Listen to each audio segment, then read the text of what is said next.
Dans Genèse chapitre 15, verset 5, il va dire à Abraham, on ne t'appellera plus Abraham. Vous avez vu, je vous avais dit Abraham, ça veut dire que ça serait Broum. Non. Mais ton nom sera Abraham. Dieu parle à quelqu'un. Là où tu étais limité, il y aura une continuité à ta vie. Tu n'es plus Abraham, tu es maintenant Abraham. Tu peux voir loin, tu peux voir loin, tu peux voir loin. Dieu t'appelle à des grandes choses. Je te rends père d'une multitude de nations. Acclame Jésus. Avant de commencer à opérer, Dieu change l'identité d'Abraham. Il change d'abord la vision qu'Abraham avait de lui-même. En fait, c'est qu'il tournait rond parce qu'Abraham ne savait pas qui il était.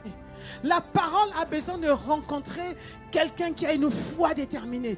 Quelqu'un qui connaît son identité bien-aimée. C'est pour ça que donc, lorsque Dieu apparaît, il doit d'abord régler certains détails. Lorsque Dieu regarde, il voit que l'identité n'est pas alignée avec la promesse qu'il est en train de préparer. Il voit qu'il y a une grande promesse, mais qui arrive devant un homme qui ne se considère pas comme un père d'une multitude. Un homme qui veut s'arrêter avec Eliezer de Damas.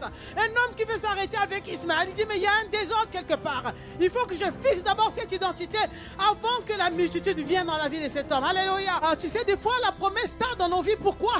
Parce que nous sommes limités. Nous voulons nous limiter d'un peu, d'un petit peu. Alors Dieu nous voit grand, plus grand. Alors il est obligé de descendre, de fixer notre identité.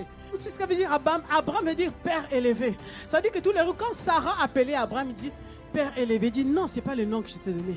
Je t'ai dit dès le commencement, tu es un père d'une multitude. Ça veut dire que désormais, lorsque Sarai appelle Abraham, il dit que tu es un père d'une multitude, bien aimé. Si tu veux voir manifester des promesses de Dieu dans ta vie, commence à t'appeler du nom que Dieu t'a donné, qui est en accord avec ta destinée. ICC Online. Like, commente, partage l'Évangile.